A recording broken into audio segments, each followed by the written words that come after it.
every Wednesday, we talk with Dave Weinberg. Yes, it's a Weinberg Wednesday here on 97.3 ESPN. And as all guests, he joins us. It is always good to see Dave on the video stream as well. You, of course, can follow him at Dave Weinberg 19 on Twitter. Dave, how you doing today? Doing well, Josh. How are you?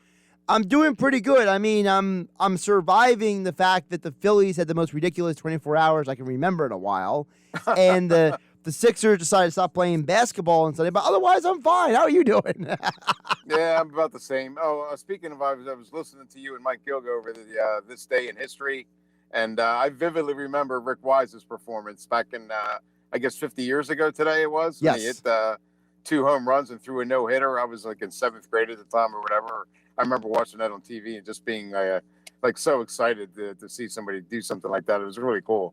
Well, they could have used Rick Wise today, but I'm not sure. I'm not sure he would have been immune of the most ridiculous thing right now in baseball, Dave. Which I got to start with because I know how much you love baseball, and I'm losing my mind after last night because this constant checking of these pitchers for the spider tack and for the substances, to me, this is the stupidest thing baseball has done since the Mitchell report. Like, at some point, baseball needs to get their head out of the sand and just realize that, you know what? You created a monster. Let the monster play itself out and deal with it in the offseason. Why are we dealing with this in the middle of the season? We got guys taking off. Sergio Romo taking off his pants last night, all the way off over in Oakland because they were checking him because he was so exasperated. They checked him multiple times. Dave, at some point, somebody with a brain in the baseball front office has to say, we didn't handle this well. We got to do better. Absolutely right. They've taken it to a level that just borders on ludicrous. For Joe Girardi to try and fight Max Scherzer, are you kidding me? I mean, he's like one of the classiest guys in the entire league. And, if you want to check him once, okay, I think it's stupid. But, Max Scherzer's been beating people for 10 years now. I mean, now all of a sudden you think he's cheating? That's just stupid. The whole thing is just stupid. And the worst part was Girardi completely was an embarrassment to himself and the organization last night. Because yes, he was. He's sitting there and demanding, check him again. And then his explanation after the game was, well, I've watched Max Scherzer for 10 years, and I've never seen him touch his hair that much. What do you think's in his hair? Like, what do you think is in his hair? I don't cream. I don't know. Yeah, it's stupid. I don't understand why Girardi or any manager would handle themselves that way, and then he wants to get in a fight with somebody before he gets thrown out of the game. Like, what is this, WWE?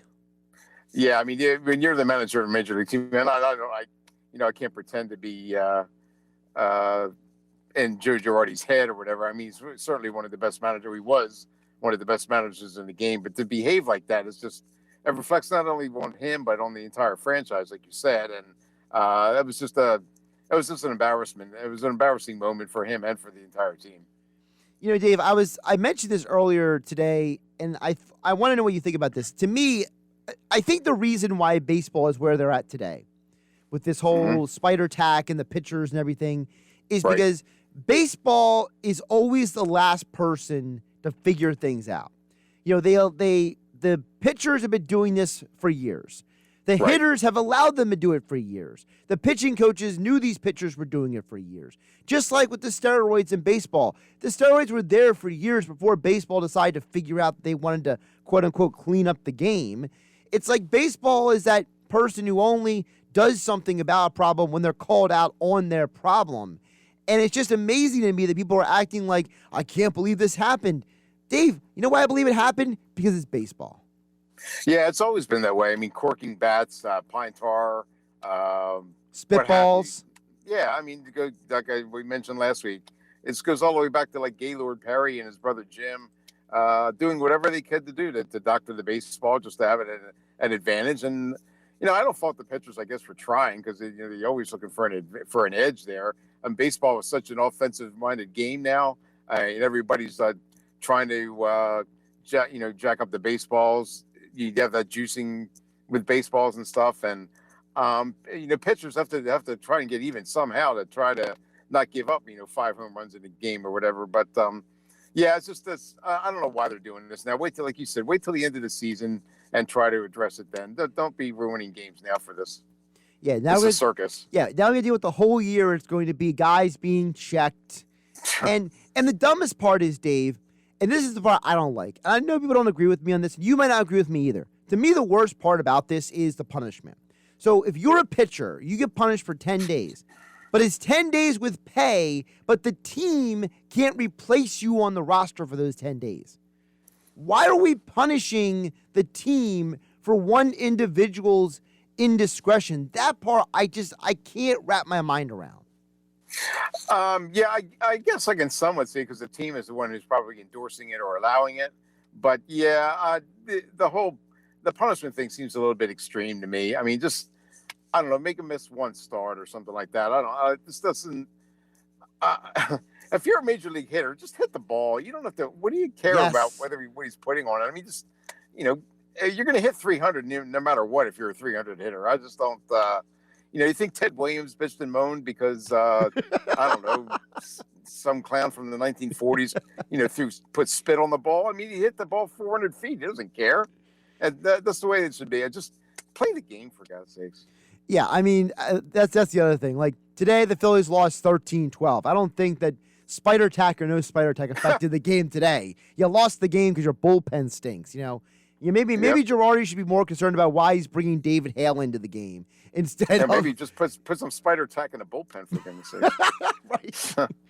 Something. I mean, it's just, I don't understand why baseball is this ridiculous. And like you said, if you're a good hitter, you're going to hit no matter what. Like, look at all the years there were guys throwing knuckleballs. We don't even see knuckleballers anymore. But, like, the knuckleball is the most ridiculous thing in the world. Like, listen, I was a below average hitter in high school, so I'll tell you, I couldn't hit a lick. But I'd be scared that I whipped more of a knuckleball than a 99-mile-an-hour fastball because I'd be trying to figure out what direction that thing's going in. At least the fastball is going to be going somewhere around the plate. Like, these hitters have been hitting knuckleballs, for goodness sake. But you're worried about spider tack and revolutions on the baseball? Like, my favorite stat, Dave, is, so supposedly Garrett Cole was using the spider tack, was the thing. He was the pitcher for the Yankees. His revolutions per second on his pitch have gone down almost 100. And he's pitching better. Of that stuff? And he's pitching better without the sticky stuff than he was before. So at what point is all of this just ridiculous? It is to me. Yeah, I know. Just I hate to keep going back to it, but really revolutions on the baseball. Who the heck measures that? I mean, I just try to hit the curveball instead of complaining about the stuff that's on the baseball, for goodness sakes. Dave Weinberg joining us here on Game Night here on 97.3 ESPN at Dave Weinberg 19 on Twitter. Check out his Extra Point columns over at 97.3ESPN.com. Now, I want to ask you, Dave, are you a home run derby guy? Do you like the home run derby?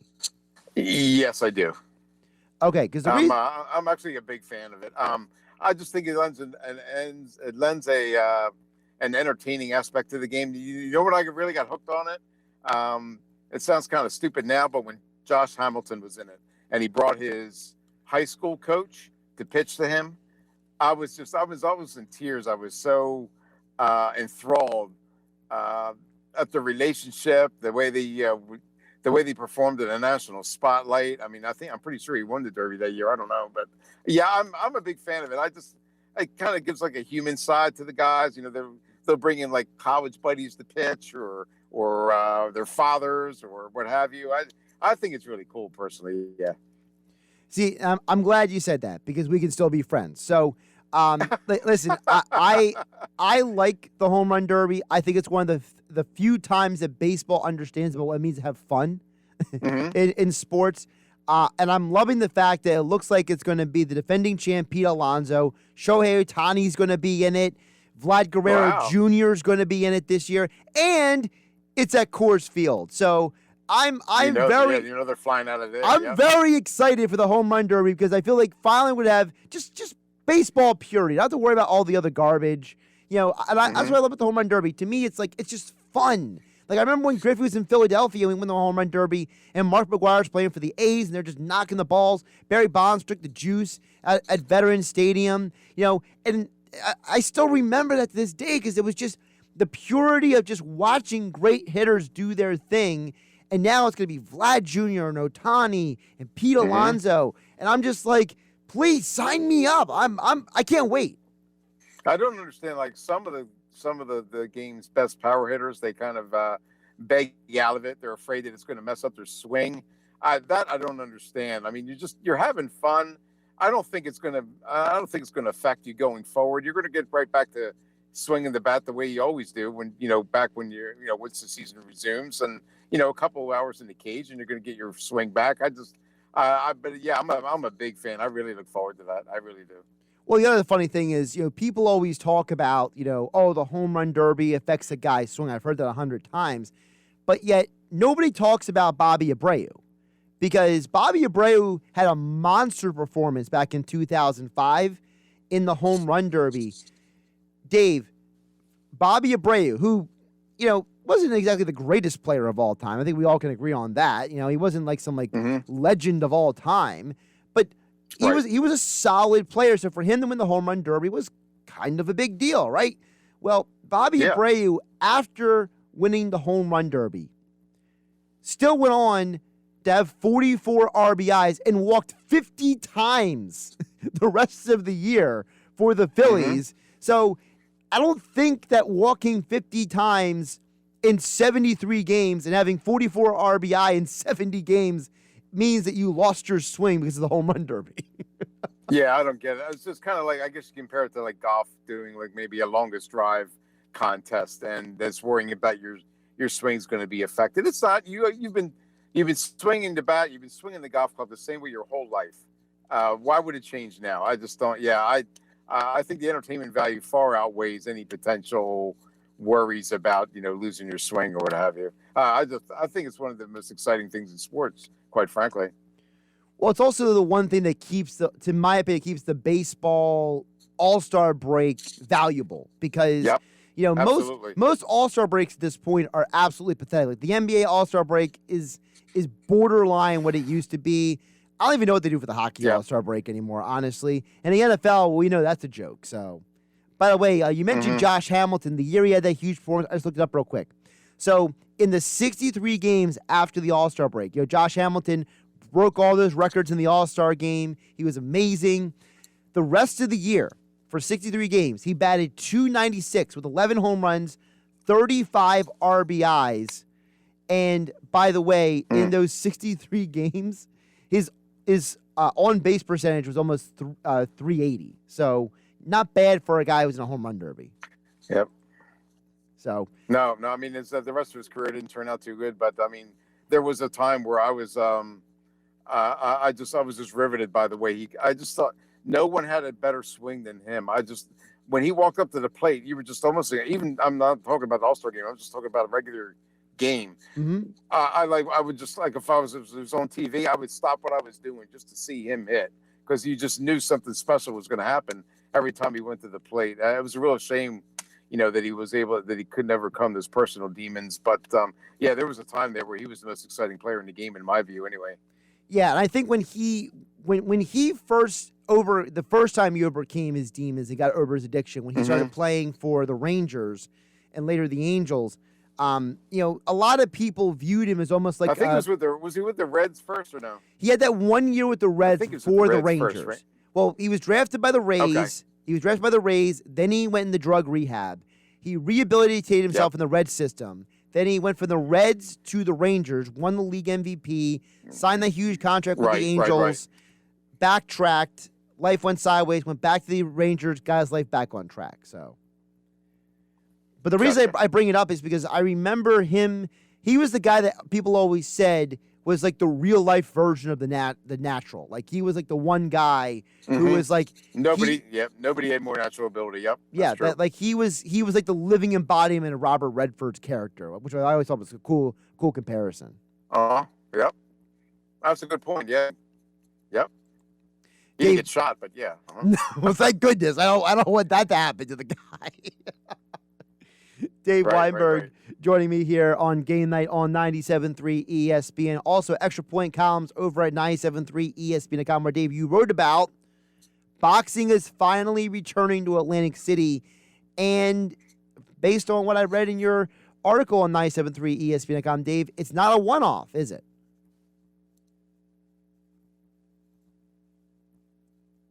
No, this Ben Era, who's a promoter based out of Philadelphia with hard-hitting promotions, he's agreed with Showboat to a 12 fight series, basically, a 12-card series that starts on July 31st, and I think the next one was like in August. But yeah, Showboat has made a real commitment to boxing and combative sports in general. They're having Ring of Combat there next month. Several other events as well. So yeah, Bart Blatstein, who's the owner of Tower Investments, who owns the Showboat, turns out he's a big boxing fan, and he's been working really for years to bring the sport to the forefront again. And looks like it's finally gonna be that way. I mean, they're not gonna have championship fights there, at least not for the time being, but there's always that possibility. There's plans underway to have like a 10,000 seat arena built next in that vacant lot next to Showboat that they're hoping to have fights there. Yeah, it's long overdue. I've been pining to have boxing back in town. It's finally here.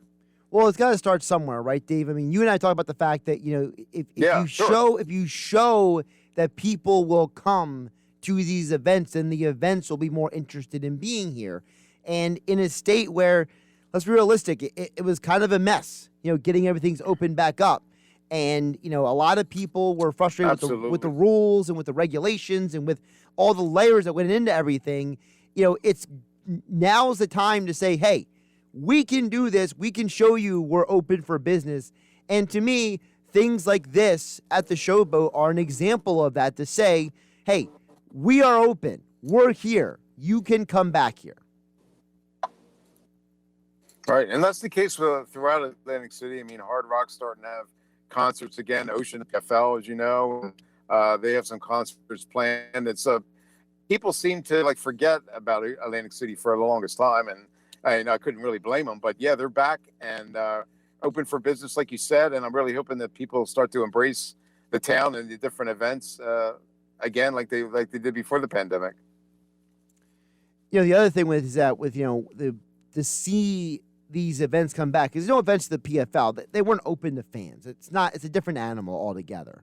But to have an event where people can purchase tickets, you can talk about people coming in, going to see the event, going to the boardwalk, staying at the hotel. This is what the city was built on. The city was built on, in the last 40 plus years, of events, destination resort, and you can't have a destination resort if people can't have something to come and see. And this is, to me, a very big first step in that direction.